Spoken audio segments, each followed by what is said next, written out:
And as you know, in Portland the other day, we had to send in the U.S. Marshals. A man who's a bad guy, shot somebody right in the middle of the street, who they say was a very fine young man. Shot him, killed him. Just shot him like it was on television. 2.5 days, nothing happened. I said, what's going on? We sent in the U.S. Marshals. It was taken care of in 15 minutes, okay? 15 minutes.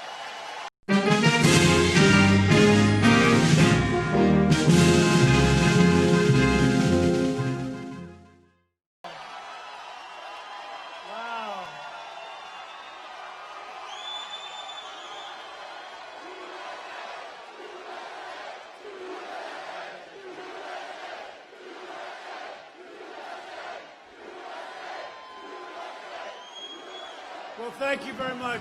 Thank you very much. Thank you. Great to be with you. And a very special hello, Nevada. Hello, Nevada. But I'm thrilled to be here with you in Henderson. Thousands of loyal, hardworking, great American patriots. And 51 days from now, we're going to win Nevada.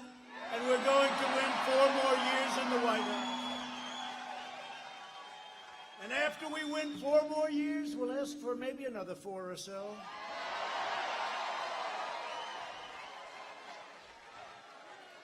Well, thank you very much. You know, whenever I say that, I watch, look at all that news back there. Look at all that fake news.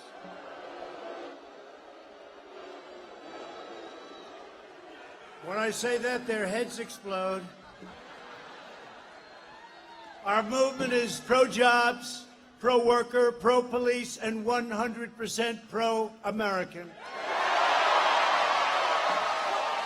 As we begin tonight, our thoughts are with the 2 sheriff's deputies in Los Angeles who were fighting for their lives when a vicious criminal walked up to their vehicle and shot them at point-blank range. Tonight, we send our love and our support to their families, and we pray to God for their recovery. The radical left in America is waging open war on law enforcement. Hundreds of officers nationwide have been injured in left-wing riots and mobs. You see it. You see it all the time. Please sit down. Please, let's have a little fun. We got plenty of time. I mean, here it is. I mean, you know. What do we have? Football's boring as hell.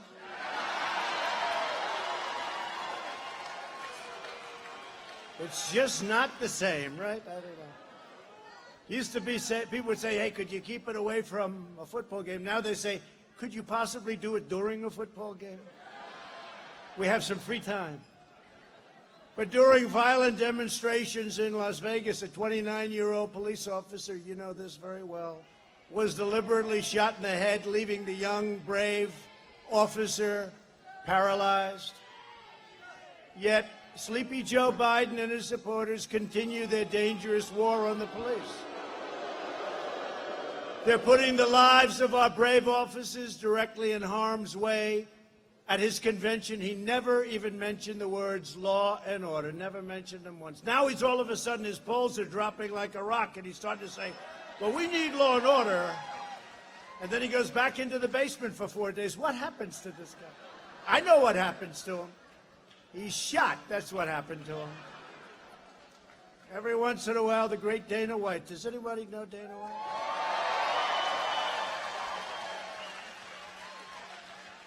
He's got some champions with him tonight. You know, he's here. I'm going to introduce him. But every once in a while, I'll ask him, what happened to that guy?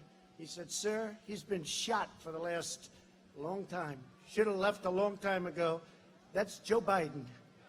Joe Biden. He's shot, and everybody knows it. And you know what? They ought to be ashamed, because they do interviews with him, they give him the questions, and they let him read the answer from a teleprompter, and that's the fake news.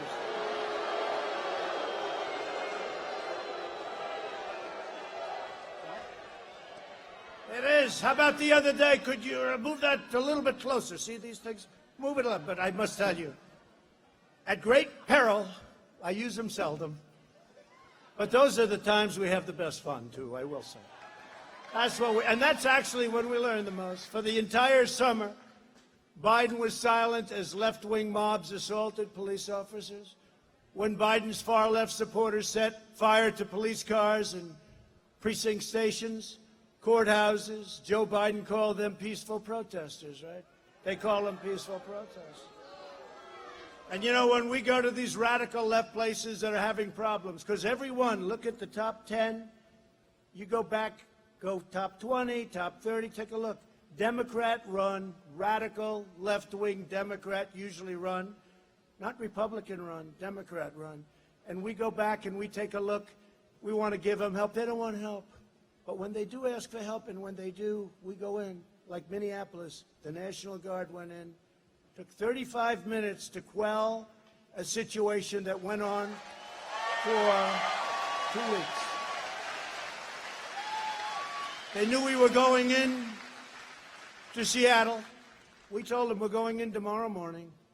And so they sent them in. They didn't want that to happen. And we let the protesters know, or whatever you call them. They're really anarchists. They're not protesters.